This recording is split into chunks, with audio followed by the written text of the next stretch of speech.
De nuevo esta noche en nuestro programa queremos hacer un viaje en el tiempo. Queremos viajar unos cuantos siglos atrás para conocer un poquito más de una de las culturas que quizás esconde más misterios, más leyendas, más historias, más magia. Hablamos sin duda de la cultura egipcia.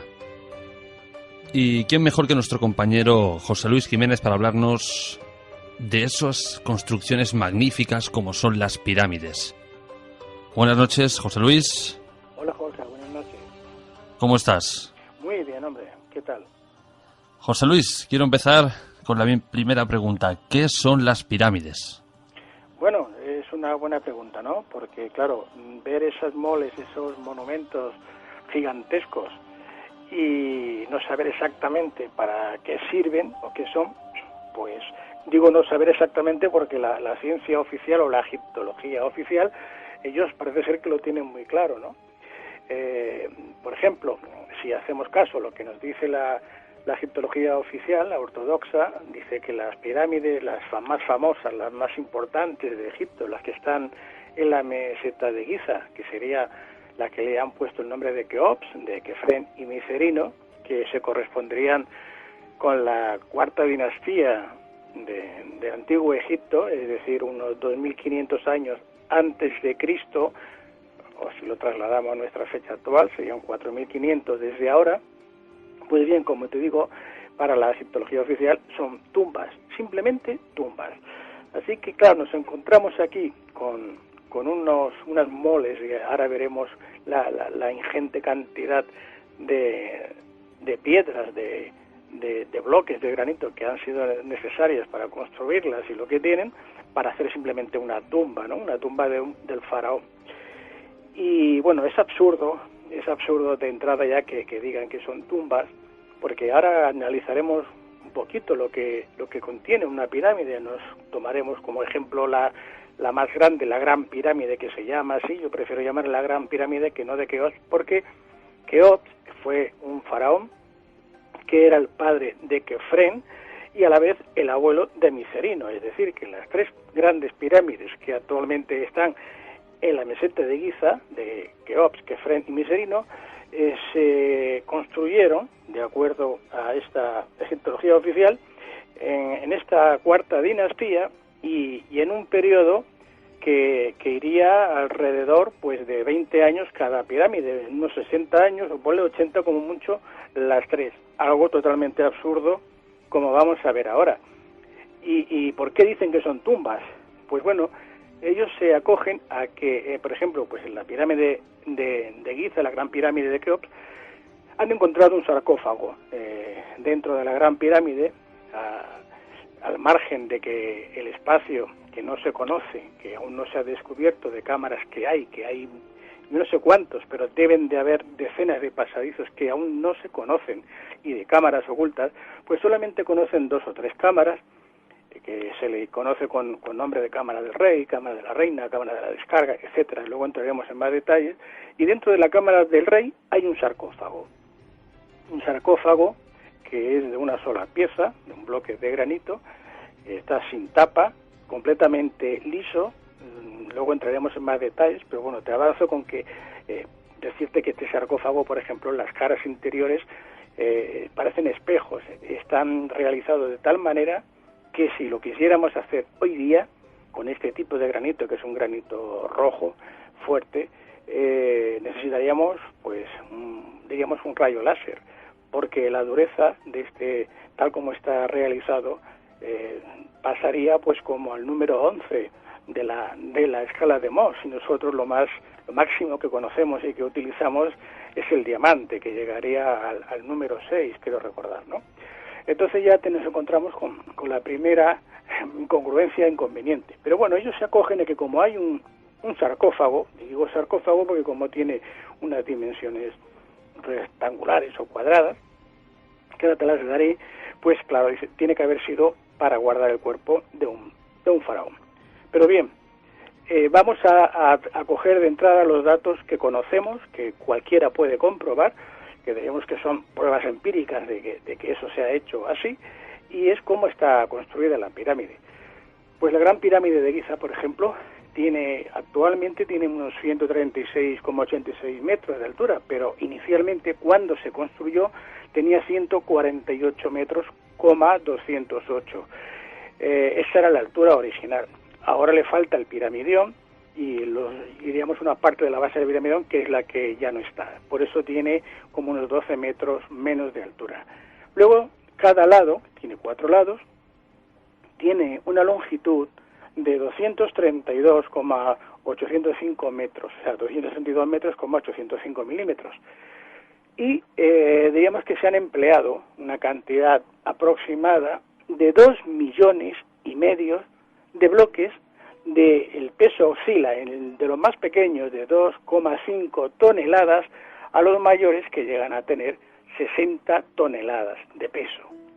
Pues bien, con estos números que ya uno se empieza a marear, vamos a ver qué es lo que nos dice la egiptología oficial, cómo se construyó. Y ellos pues se acogen a lo que contó en su día el historiador, geógrafo griego Heródoto, el cual explicaba que se habían construido, porque bueno, él siempre hacía una salvedad cuando contaba las historias y decía que él escribía lo que le habían contado, pero que no tenía que estar obligatoriamente de acuerdo con lo que le contaban. O sea, que ya hacía esta salvedad como diciendo, bueno, yo os digo lo que me han contado, pero que no me lo acabo de creer, ¿no? Pues bien, Heródoto nos dice que los egipcios de entonces, de este supuesto, o de esta supuesta de cuarta dinastía de hace 4.500 años, pues para levantar estos bloques de entre 2 toneladas y media y 60, utilizaban simplemente una palanca de madera. Imagínate una especie de caballete de madera, con una palanca de madera encima. Por un extremo se ata a una parte del bloque de granito, por el otro extremo, con una cuerda, estiran, aquí en la descripción que hay, que además se acompaña normalmente con un dibujo que hizo Yves Gouguet en el año 1820, pues de 5 o 6 hombres que estiran, que hacen palanca, que estiran hacia abajo, y desde el otro lado del bloque de granito, pues otra palanca de madera con otros 5 o 6 hombres que estiran.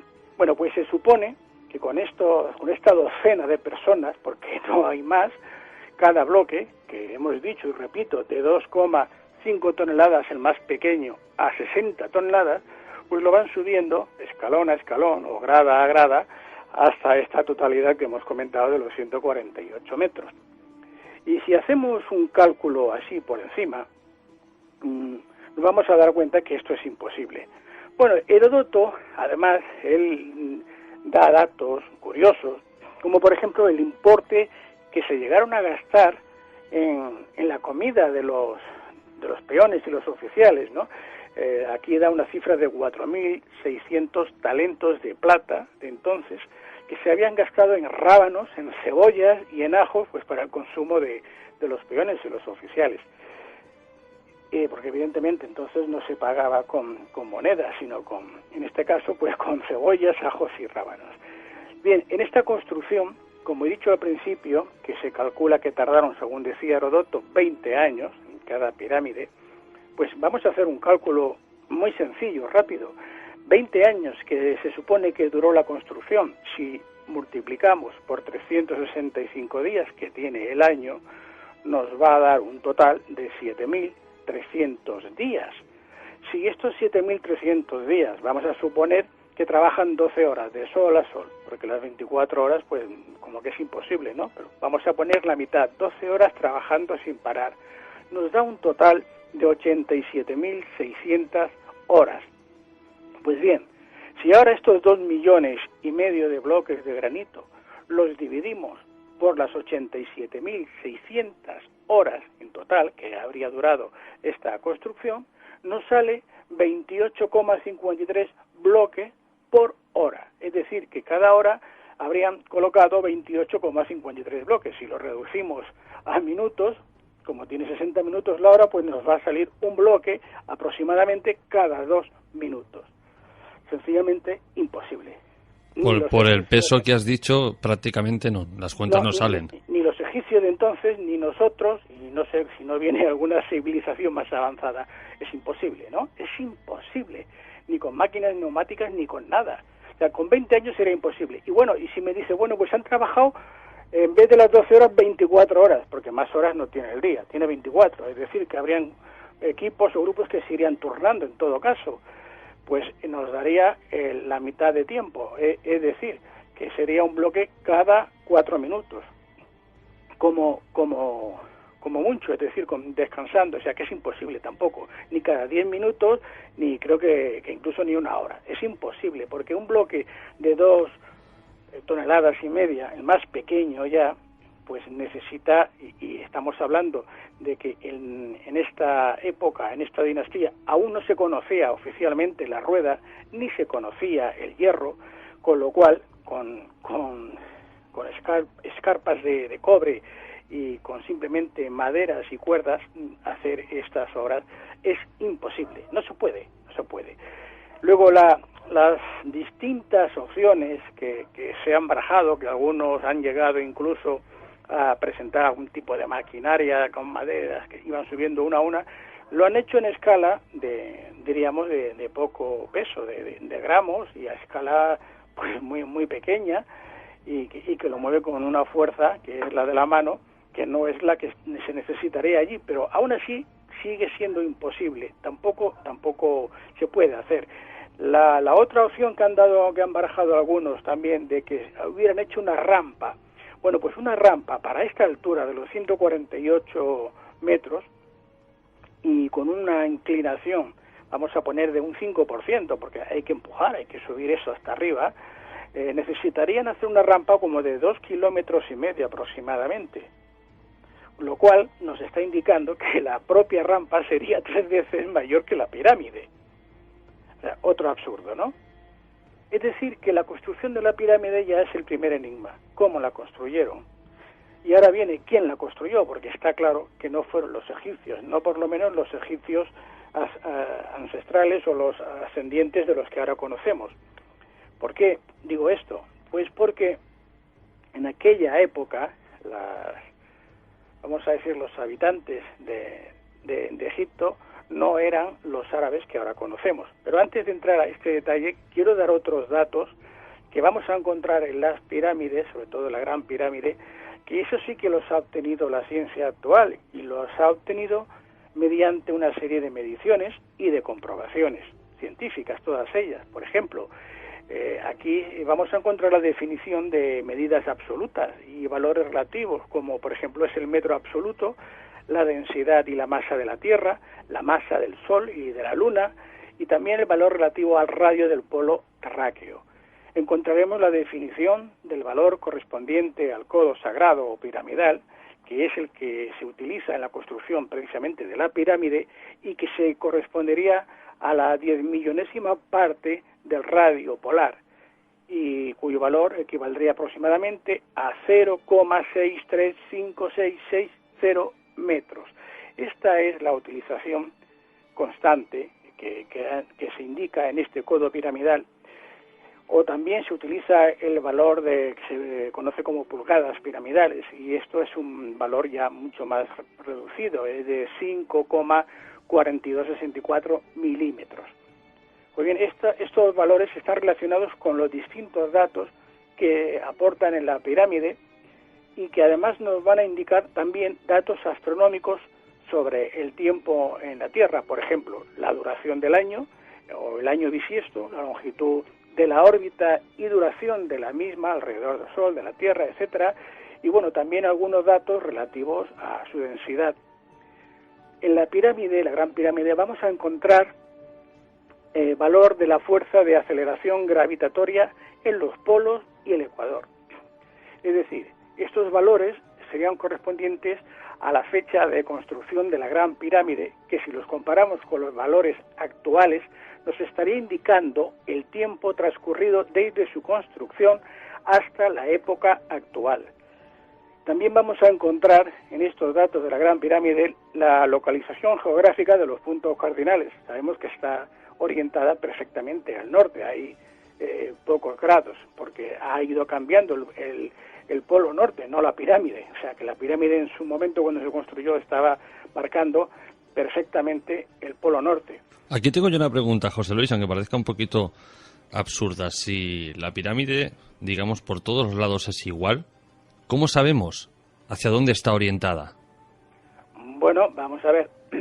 El lado, la pregunta está muy bien realizada, claro. Tú tienes vamos a decir, un cuadrado, que no es un cuadrado perfecto. De hecho, son 8 lados lo que tiene la pirámide. Es decir, en el centro diríamos, la bisectriz de la base con la altura, ahí en ese centro hay como una hendidura, es casi inapreciable, pero en los equinoccios, por ejemplo, de primavera, se observa como el sol se refleja y se ve diríamos como que está hendida por la mitad. Por lo tanto, sería una pirámide de 8 lados, no de 4. Pero bueno, esto se descubrió hace poco tiempo y no se le da mayor importancia a los efectos que estamos hablando ahora. Para saber, tú dices, cuál es el polo norte. Bueno, pues diríamos que la parte de la pirámide, nosotros ahora estamos utilizando una brújula, y cuando ponemos la brújula hacia el norte vemos que ese lado de la pirámide está perfectamente orientado a ese norte. Curioso, porque a simple vista... Luego claro, tenemos otro dato, que dirás, ¿cómo lo sabían? Bueno, pues la esfinge, la esfinge que se conoce como la del faraón Kefren, que no es cierto, no es que sea la imagen que represente al faraón, seguramente tenía una cabeza de león y luego se esculpió y se le puso esa cabeza que querría imitar o al faraón Kefren o a otro faraón, no sabemos exactamente quién fue. Pues está orientada precisamente hacia el este, y estaba orientada hacia el este, pero no el este de ahora, sino al este de la era zodiacal de Leo, de hace pues 12.500 años atrás.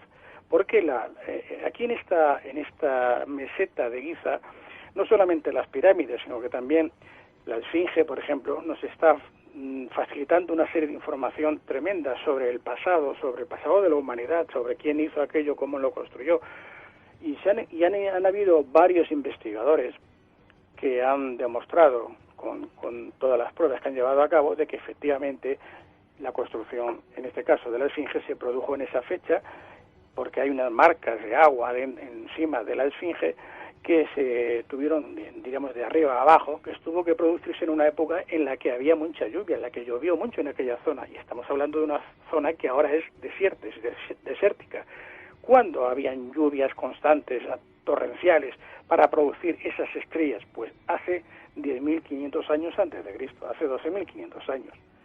Luego, además, tenemos, creo que lo hablamos en otro programa, en Déndera, en el templo de Hathor, en Déndera, tenemos el zodiaco de Déndera, donde también aquí se nos está explicando en la época en que se produjo el gran diluvio, cuando la Atlántida se hunde y los atlantes tienen que huir, y bueno, vienen a parar a Egipto, entre algunos otros lugares, y eso está también indicado a la fecha en la que se produjo, que era justamente pues la época de Leo, y vemos en el zodiaco de Déndera cómo Leo aparece en la barca y es la que tira del resto de los zodiacos.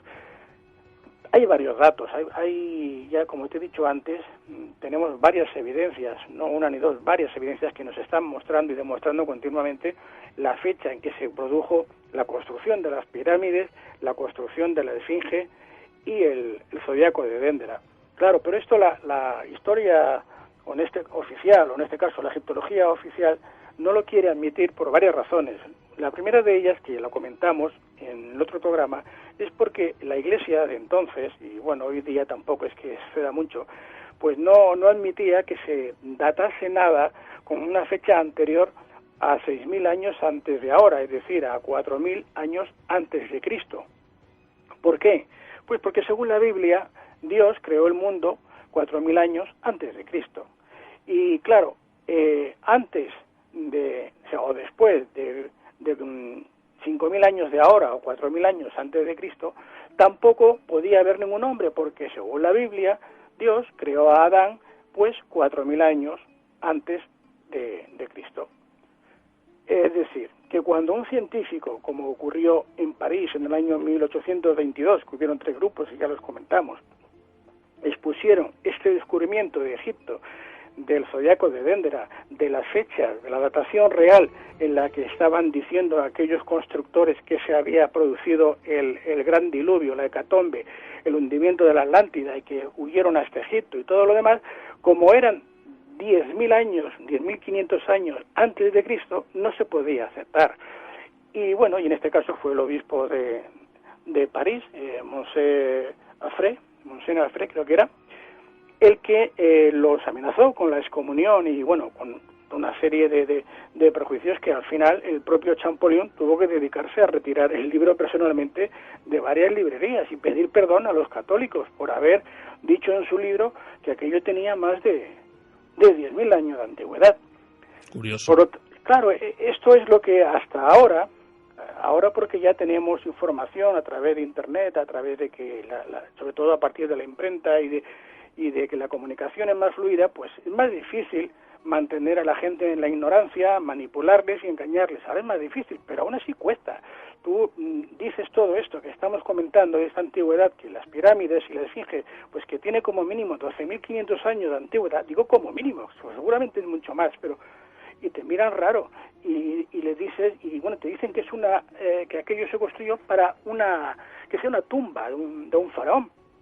Y estamos viendo cómo construir, ya solamente construir ese monumento, esa mole, que no serían los 20 años que nos dice Heródoto, con esa técnica ni 100 años, es imposible, ¿no? Pero además también, fíjate, los datos que antes estaba hablando y cuando me has preguntado me he cortado, no sé si quieres preguntarme algo más, si no sigo, porque así voy a pasar a otro tema, por acabar de facilitar los datos científicos y matemáticos que está aportando por ejemplo, la Gran Pirámide, ¿no? Te decía que lo más importante, quizás, de estos datos es la definición que se obtiene en la Gran Pirámide del número pi, es decir, de 3,1416. Y esto está expresado por la altura de la pirámide y el perímetro de su base. Y bueno, se obtiene el valor pi de la pirámide con una fórmula muy fácil que te la explico. Sería la siguiente: pi es igual al perímetro de la base partido por la altura multiplicado por 2, o lo que es lo mismo, el perímetro de la base dividido por la altura por 2.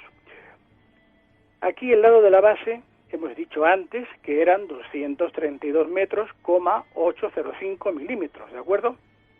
La altura hemos dicho que inicialmente eran de 148,208 milímetros. Pues bien, aplicando la fórmula que acabo de decir, pi sería igual a 232,805 por 4 partido por 148,208 por 2, lo que nos daría un parcial de 931,220 partido por 296,416.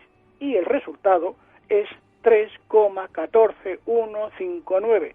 Exactamente el número pi, porque hemos dicho 3,1416, pero es 3,14159, etcétera, etcétera. Así que vemos que los que construyeron la Gran Pirámide, no solamente sabían construir, tenían muchos conocimientos científicos y matemáticos, así como geométricos, ¿no? Y también podríamos poner muchas más referencias o explicarte muchas más características, pero bueno, con esto yo creo que por lo menos nuestros amigos oyentes van a tener una idea de lo que realmente son las pirámides, que no son tumbas, pero vamos a dar más datos, si te parece, para demostrar, por lo menos, por qué no son tumbas. Verás, los faraones, el 90 y tantos por ciento, por no decirte todos, pero el 90 y tantos por ciento de los faraones, todos se han hecho enterrar en un lugar que se conoce como el Valle de los Reyes. Está en Luxor, la población más cercana es Luxor, está prácticamente es un valle casi desértico, ¿no? Es desértico total. Pues en este valle, que se han encontrado la mayoría de las tumbas, no todas, pero el 90% de todas las que se tiene constancia están aquí, y los faraones se hacían enterrar en unas tumbas subterráneas, es decir, se excavaba en este valle cientos de metros por debajo de la tierra, y estas tumbas todas ellas, que no les entraba la luz, por supuesto, puesto que eran subterráneas, están perfectamente decoradas con pinturas de los colores más vivos que te puedas imaginar. Colores que tú los ves y piensas que eso se pintó hace 2 días, y están pintados hace miles de años, ¿no? Y otra cosa más curiosa, que veremos la explicación de dónde viene, porque es que no solamente son las paredes las que están pintadas con estos colores vivos, es que el techo también. Y claro, si resulta que estamos hablando de hace 5.000 años atrás, que no se conocía aún la luz eléctrica ni ningún otro tipo de luz artificial que no fuese pues una lámpara de aceite o una antorcha, pues si tú en una cueva de estas, en un túnel, te pones con una antorcha, con alguna vela, con algo que la luz que se conocería entonces sería de este tipo, según la egiptología oficial o ortodoxa, pues tendríamos las paredes o como mínimo el techo manchado de hollín, de humo, ¿correcto? Correcto. Sino que alguien haga la prueba en su casa, que quite todas las luces eléctricas, que cierre todas las puertas, las ventanas y con una vela intente pintar en el techo y verá lo que le va a pasar. No va a poder pintar nada porque se le va a manchar todo de hollín, de humo. Y están inmaculadas. Lástima que estamos en la radio y no se pueden mostrar las imágenes, pero bueno, poniendo en el Google mismo tumba de cualquier faraón, les va a aparecer, hay cientos de ellas y verán lo que estoy explicando, de los colores tan vivos que hay.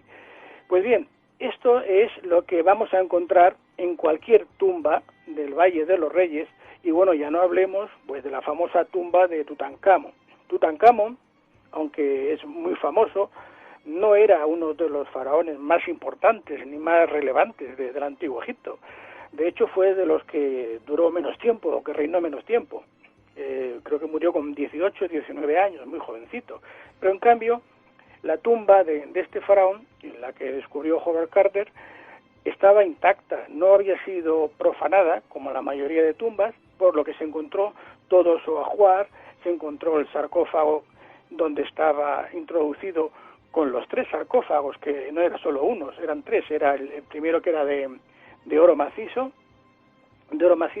el segundo de madera y el tercero en el que estaban estos 2, que sería el sarcófago ya de granito. Pues bien, tanto la tumba, el lugar donde está este faraón o cualquier faraón, cualquiera de ellos, como el sarcófago, está adornado con grabados, con jeroglíficos, con pinturas de todo tipo de colores, todas. No hay ninguna tumba que esté limpia, que no tenga ni una sola inscripción, que no tenga ningún dibujo, no existe, es imposible, no hay ninguna tumba, ni siquiera de uno de los criados, de los más pobres, es imposible. Y entonces, claro, nos vamos a la Gran Pirámide, donde nos dice la egiptología oficial que es una tumba, porque ha encontrado ahí un sarcófago, y nos dice que eso es la tumba del faraón Keops. Bueno, pues vamos a ver.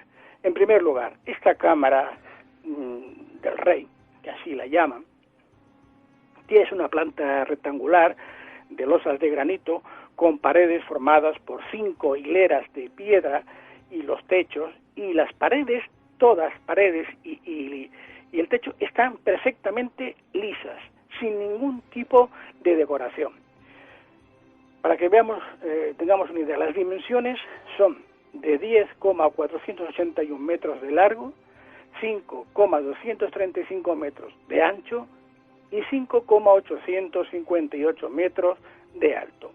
Contiene un sarcófago, el que hablamos, de granito rojo vacío, no tiene ningún tipo de inscripción en absoluto, ni pintura, y bueno, este techo, que hemos dicho antes, está formado, y esto es muy importante, que recuerden los oyentes, está formado por 9 enormes bloques de granito que pesan aproximadamente 400 toneladas y dicen que están aligerados por 5 compartimentos de apoyo coronados por un techo en punta. Bueno, luego esto digo que es importante porque lo vamos a retomar más adelante para explicar lo que es. Bien, y ahora me voy al sarcófago. El sarcófago, las medidas que tiene, el que está en la cámara del rey, son las siguientes. La medida interior es de 1,977 de largo, 0,677, o sea, 0 metros 677 milímetros de ancho y 0,872, 872 centímetros de alto. Las medidas exteriores son 2,278 metros de largo, 0,977, es decir, 977 centímetros de ancho, y 1,048 milímetros de alto. Bien, está hecho de una sola pieza de diorita. Y esto es muy importante, primero porque la diorita es un granito muy duro, muy duro. Y el vaciar una mole, como es este sarcófago, donde las paredes, si los oyentes pueden buscar en Google sarcófago de la cámara del rey de Keops, van a ver fotografías que en Google hay, es diríamos que es como como un espejo, totalmente liso, y estamos hablando de una obra que tiene miles de años hecha, realizada. Para realizar una obra así, hoy día, aparte de que los ángulos son perfectamente rectos, no hay ni milímetros de diferencia, pues necesitaríamos, como te he dicho antes, una máquina con láser, un rayo láser. No tenemos otra forma, ni con el diamante se podría hacer lo que han hecho aquí. Es imposible, no se puede hacer. Bueno, pues como decía, el sarcófago, antes mencionaba el del faraón Tutankamón, tiene unas medidas superiores a este sarcófago. Simplemente el sarcófago de fuera, ya sin hablar con los otros, le sobrepasa como 20 o 30 centímetros las medidas de Tutankamón. Es decir, que en este sarcófago no cabrían los otros dos con los que usualmente eran enterrados los faraones, el sarcófago de madera y el sarcófago de oro. O sea que aquí encima resulta que un faraón que ha hecho una de las obras más importantes de todo el antiguo Egipto en 31 dinastías, lo meten aquí a cuerpo pelado, ¿no? A cuerpo desnudo, sin nada. Sí, ¿no? Un poquito cutre, ¿no? No, es que ya no cabría porque ahora cuando te hable como eran los egipcios, este hombre no cabía aquí, porque era más alto, ¿no? O sea, que es imposible, de entrada ya no encaja, pero es que, es más, te estaba hablando de los sarcófagos aquí. En este sarcófago que ahora te estoy comentando de la cámara del rey, aparte de que no cabe en este caso no cabría ningún ataúd más del faraón, tiene otra particularidad. También, vamos a ver si aquí encuentro, perdona que quiero buscar, pero bueno, vamos a ver si te lo digo de memoria. Bueno, este sarcófago, aparte de las medidas que tiene, estaba preparado para encajar algo en su interior, que no era precisamente el cuerpo ni la momia de ningún faraón, sino que era otro objeto. Y aquí es donde ahora vamos a ver qué objeto puede ser, porque aquí tendríamos la clave de lo que era esta cámara, para qué servía este sarcófago y en consecuencia pues nos va a explicar qué es la pirámide y para qué servía la pirámide, ¿no? Pues como te decía, este sarcófago, si no contenía ningún cuerpo de ningún faraón, ¿qué es lo que podía contener? Pues ahora aquí te voy a decir algo. ¿Tú te acuerdas de que en la Biblia nos hablan de Moisés? Que Moisés en realidad era un general egipcio, Ramesú, era el general de Akenatón, y él cuando se va de Egipto, de la capital, se lleva consigo un arca, que en la Biblia se conoce como el Arca de la Alianza, y que, como todos sabremos, o lo habremos escuchado alguna vez, este arca tenía un poder tremendo, unas facultades tremendas y despedía unas energías que era capaz de matar a cualquiera que se acercase. De hecho, tenían que ir protegidos para transportarla y tal. Pues este arca, no como lo explica la Biblia, pero el arca que Moisés, por ejemplo, pues se llevó de allá, es lo que estaba en este sarcófago, en este interior. ¿Y para qué estaba ahí? ¿Qué es lo que hacía? Bueno, antes de seguir te diré que tenemos constancia y tenemos pruebas que nos dicen que el arca ya estaba en Egipto antes de que se lo llevase Moisés. No la construyó Moisés, o por lo menos en esta pirámide ya había un arca. Eso lo encontramos en el templo de Abu Simbel, donde aparece en una pared una especie de, unas inscripciones en bajo relieve del faraón Ramsés II, en el que se está representando la batalla de Kadesh, y aquí se ve cómo aparece el arca en su parte superior con dos buitres con las alas extendidas. En el Arca de la Alianza de Moisés se representan dos ángeles, dos querubines, y aquí lo que aparecen son dos buitres con las alas extendidas, pero de hecho nos está mostrando el mismo objeto, ¿no? O quiere representar el mismo objeto. Pues bien, ya sabemos lo que tenía este sarcófago en su interior, y ahora vamos a ver qué es lo que había en esta cámara con las dimensiones que antes he explicado, porque aquí lo bueno sería poder mostrar imágenes, pero como no podemos mostrar imágenes, tengo que intentar explicar lo que el oyente comprende lo que quiero decir. Bueno, luego los oyentes lo buscan a través de Google y seguro que van apareciendo. Bien, pues ahora imaginemos la pirámide. Estamos viendo la pirámide y vamos a ver un esquema, un plano de la pirámide, ¿de acuerdo? Pues vamos a ver el interior. Lo que ahora se conoce, y digo lo que ahora se conoce porque no es el total de la pirámide, lo que ahora se conoce no es ni una décima parte de lo que hay dentro de la pirámide. Pero tengo que recordar que el gobierno egipcio, después del año 1993, que creo que fue la última vez que el alemán Grothendieck hizo el experimento, que estuvo con el famoso robot que intentó introducir, me parece que luego no han permitido hacer más pruebas para intentar encontrar cámaras secretas, que las hay. Pues desde entonces no han permitido, no se puede comprobar de una forma, vamos a decir, pública. Si lo hacen, lo están haciendo a escondidas, es decir, cierran las pirámides por un tiempo, por X meses, dicen que están haciendo obras de mantenimiento, no me gustaría saber qué clase de mantenimiento hacen ellos dentro de la pirámide, y así es como trabajan, ¿no? Pero no se hace público. Y es normal, más que normal, yo diría que se entiende por qué lo hacen así, porque a los egipcios no les hace ninguna gracia, no le haría ninguna gracia que lo que ellos han estado presumiendo durante siglos de que eran sus ancestros los constructores de las pirámides, pues que en realidad no lo han sido. Ellos simplemente han ocupado aquel país después de que ya no estaban los originales egipcios. Por lo tanto, diríamos que de mérito para ellos pues no hay ninguno, ¿no? Por eso es por lo que no les interesa que se descubra y que se haga pública pues realmente qué es lo que contienen las pirámides, para qué servían, qué eran y quién las construyó. Porque ellos entonces no pintan nada, es decir, no tienen vamos a decir, ese orgullo que presumen de haber construido, pues no, ellos no han construido nada. Y por eso no permiten que se hagan investigaciones, entre otras cosas, como lo que hemos comentado, de la antigüedad, que tampoco les interesa a la Iglesia, en este caso, pues que la gente sepa que todo lo que cuenta la Biblia, la mitad es un cuento, no digo un cuento chino, porque no lo hicieron los chinos, pero es un cuento, ¿no?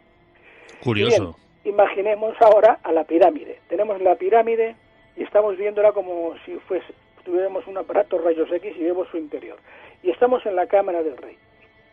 Y hemos dicho que en la cámara del rey, y la parte superior, habían unos compartimentos de descarga que tenía un peso de 400 toneladas y aquí nos indicaban que servía para de alguna forma ayudar, ¿no?, a que soportar el peso. Esa es la explicación que nos dan, pero no es cierto, no es eso. De hecho, que es lo que antes quería decirte que no me acordaba, es que el sarcófago que está en la cámara del rey, las medidas que he facilitado son mayores que el pasillo, que la entrada de la pirámide. Es decir, que ese sarcófago no se podía haber introducido por la entrada de la pirámide, porque no cabe. ¿De acuerdo? La entrada de la pirámide es mucho menor que el sarcófago. Eso había escuchado yo alguna vez, y otras teorías decían que primero se introdujo el sarcófago, luego se construyó la pirámide alrededor, pero eso es absurdo. Bueno, ¿cómo lo hicieron? No lo sé, no te voy a decir, no, lo pusieron, no sé si lo hicieron así o existía otra técnica, que posiblemente sí, había otra técnica que si puede la veremos luego, pero lo que sí que está claro, es evidente y eso es constatable, es que el sarcófago tiene unas medidas mayores que la entrada. Por lo tanto, otro enigma a resolver, si no cabía por la entrada, cómo se pudo colocar ahí en ese lugar. Construir toda la pirámide alrededor del sarcófago como que parece algo, ¿no? Si es un sarcófago para enterrar a un faraón, que vamos a ver que no lo es, porque las pirámides en este caso la cámara, no hemos dicho, no tiene ni un solo dibujo, ni un solo grabado, ni el sarcófago, no hay ninguna pintura, no hay ninguna inscripción. O sea, totalmente liso y limpio, cuando cualquier tumba de cualquier faraón, incluso de súbditos de menor categoría, todas están decoradas con bellísimos colores y con inscripciones. No es ninguna tumba. Y José Luis, ¿no cabe la posibilidad de que falleciera prematuramente el faraón antes de que diera tiempo de pintar la pirámide por dentro? No, porque hay 3 pirámides. Y he dicho antes, al principio, que Keops, que era el abuelo, si transcurrieron 20 años desde que empezaron hasta que acabaron de construir la pirámide, aunque se hubiese muerto antes, el problema no es esperar un poco más, estamos hablando de 20 años, pero es que luego llega su hijo, Kefren, y dicen que hace lo mismo, otros 20 años y otra pirámide, la pirámide de Kefren, que es casi idéntica, es un poquitín más pequeña, pero muy poco. Y luego llega el nieto, Micerino, y otra pirámide. Y de 31 dinastías egipcias, de 31 solamente se le ocurre a una, a la cuarta, al abuelo, al padre y al hijo. Y los demás faraones, pues se ve que son más tontos y no saben hacer pirámides, ¿no? O sea, bueno, parece. Es muy absurdo. A ver, Jorge, es que estos cuentos, cuando cuentan estas cosas y en las universidades y tal, yo no entiendo cómo la gente no... Porque es que a mí me daría vergüenza decir eso y quedarme tan pancho, pero es que se quedan tan panchos. Si cualquier persona que haya ido a Egipto y ha visto las pirámides cara a cara, y se ha puesto delante y ha visto aquello, si aquello impone, si dice, esto es de otro mundo, esto no lo han podido hacer los egipcios ni teniendo ruedas, ni teniendo la maquinaria de ahora. Claro, imagino que al verlo en fotografías o vídeos no es lo mismo que tenerlo delante, claro, ahí claro la imagen es diferente. Claro que no, y entonces ahora te digo, vamos a hacer este ejercicio de imaginación y vamos a ver el esquema de la pirámide, cómo es por dentro. Y estábamos viendo la cámara del rey, y estábamos viendo el sarcófago, que es más grande que la entrada, y dices, bueno, ya la primera. Y luego estamos viendo en la parte superior, que dices, esto no sirve para nada, esto, ¿qué compartimento de descarga? Si ahí no se descarga nada, ¿qué hacen aquí 5 bloques que parecen como si fuesen... luego vamos a ver lo que es, pero bueno, como si fuese una especie de tejadillos, ¿no? Uno encima del otro.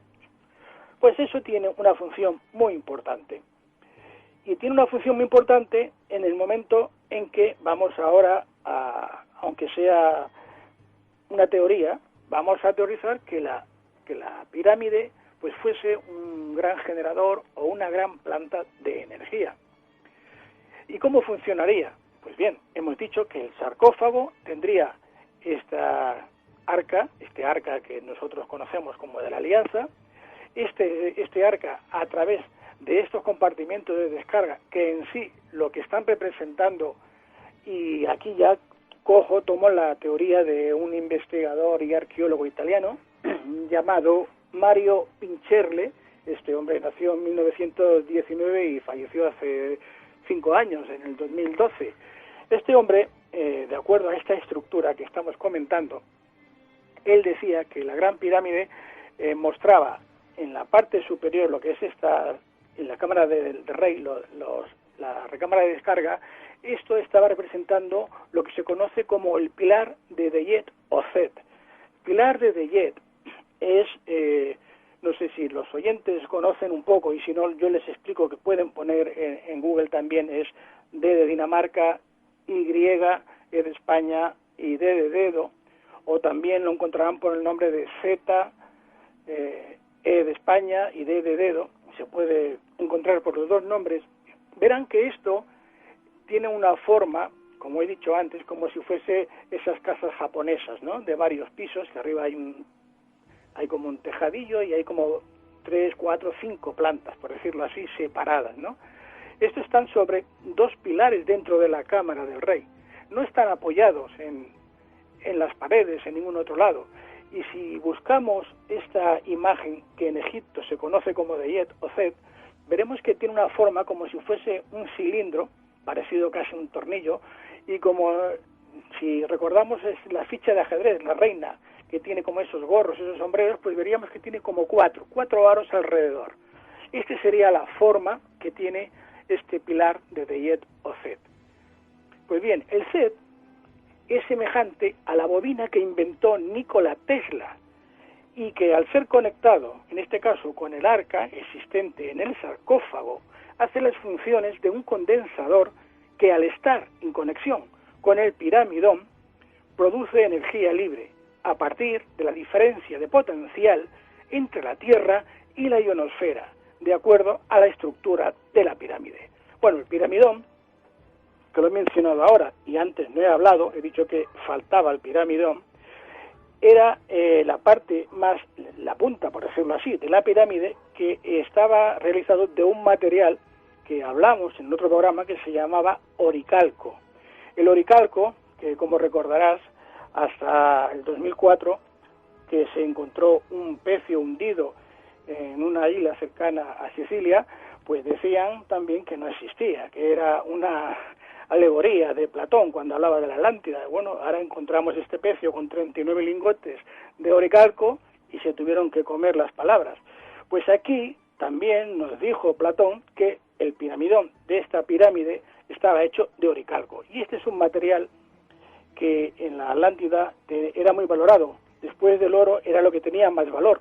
Y tiene unas propiedades también conductoras, eléctricas y tal. Pues tal como explicaba en este caso este arqueólogo italiano Mario Pincherle, y según su teoría, que me parece muy plausible, lo que estaba produciendo esta pirámide era un tipo de energía, de frecuencias, parecido a lo que inventó Nikola Tesla, que se llamó la Torre Van der Klief, que supongo que también los oyentes habrán oído alguna vez hablar de él. Incluso la forma es muy parecida a este FED. Desgraciadamente, cuando se dieron cuenta los, vamos a decir, en este caso eran los mayores productores, bueno, los comercializadores de cobre, que era uno de los que iba a apoyar a Tesla, no recuerdo ahora el nombre de este comerciante, le quemaron la torre, le destrozaron todo, porque claro, Tesla lo que quería precisamente era poder transmitir energía libre a todo el mundo. O sea, que no nos costaría nada. Ahora estaríamos utilizando la electricidad, la luz, la calefacción, la refrigeración, todo, sin tener que gastar ni un céntimo, porque tendríamos la energía libre mediante este tipo de distribución, como sería la Torre Van der Klief.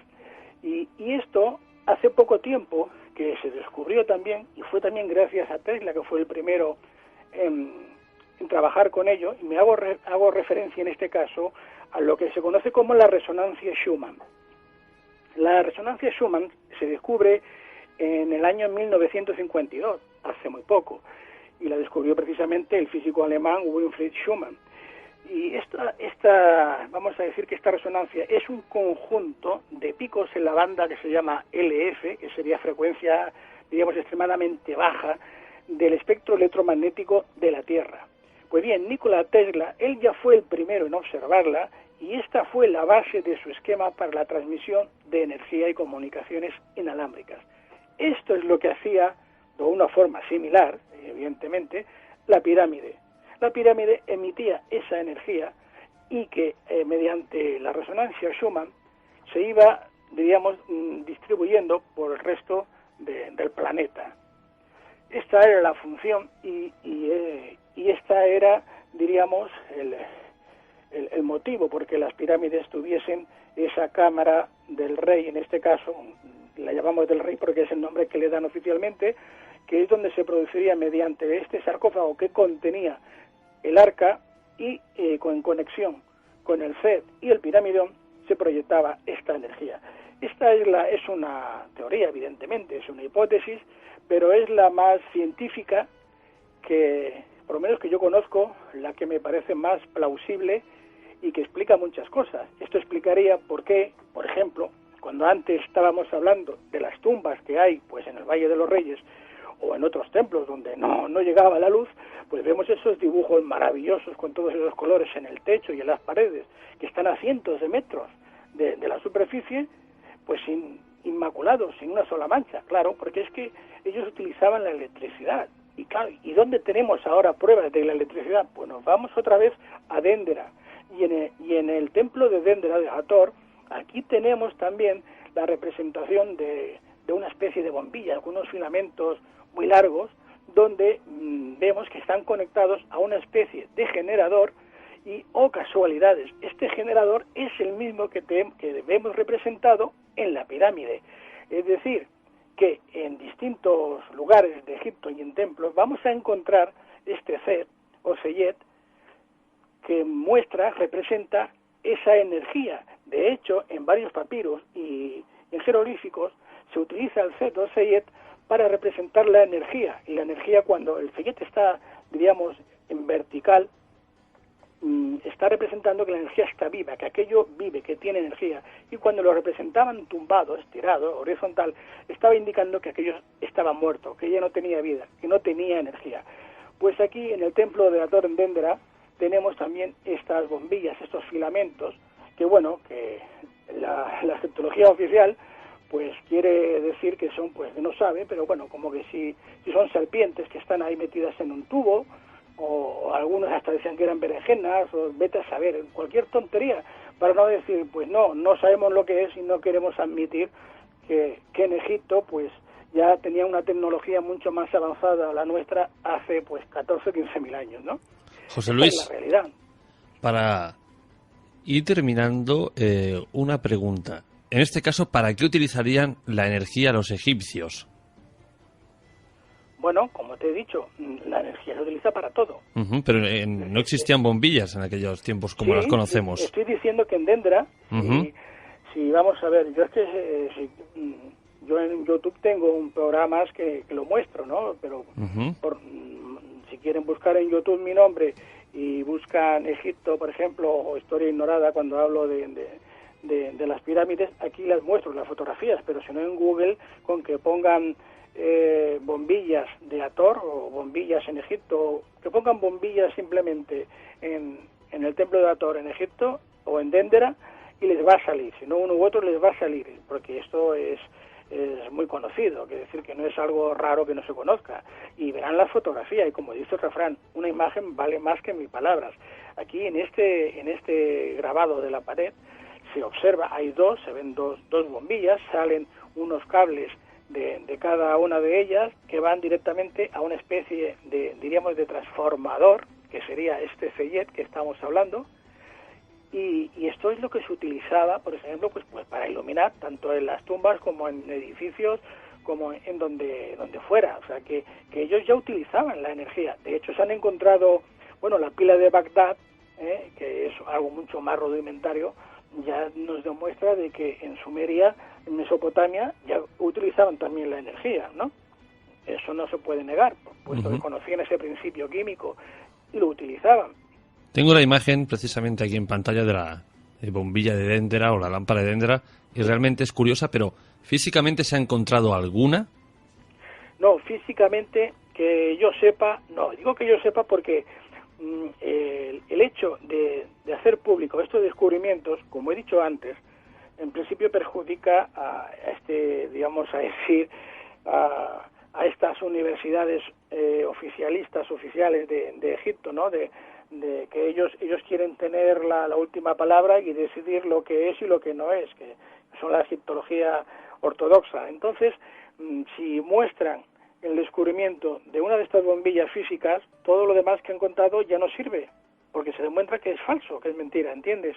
Cualquier descubrimiento de este tipo es ocultado sistemáticamente, y se han producido descubrimientos que han llegado incluso a haber enfrentamientos con armas de fuego, no es la primera vez. Bueno, y si ahora nos vamos a la guerra que se está produciendo en Siria, en Irak, tenemos como aquí los yihadistas y los que no son los yihadistas están destruyendo toda la antigua civilización de la humanidad, están destruyendo todos los dioses, la representación en las simbologías sumerias, que es lo más antiguo que tenemos. ¿Por qué? Pues porque no interesan que conozcamos el resto de la población, que la gente sepa la verdad, la historia real de la humanidad, no quieren que se sepa, porque entonces se les va al traste toda la manipulación y el control que tienen de la población con las distintas religiones, por ejemplo, ya sea la cristiana, la musulmana o la que sea, porque fanáticos los hay en todas, ¿no? Entonces se lo están cargando. Tú te vas ahora y da pena verlo cómo están destruyendo todas las pruebas que hay. en el Museo de la Civilización de cierto. Mosul, en cualquier otro sitio. Lo están haciendo hoy día, ¿eh? Y ya yéndome atrás, te estaba comentando lo que pasó en París con el obispo Afré, ¿no? Que los amenazó y tuvieron que callarse e incluso ir a retirar sus libros, como hizo Champollion, porque no podían decir que estas construcciones de Egipto y el Zodiaco de Dendera, que tenían 12.500 años de antigüedad. No se podía decir, porque Dios, según la Biblia, había creado el mundo hacía solo 6.000 años.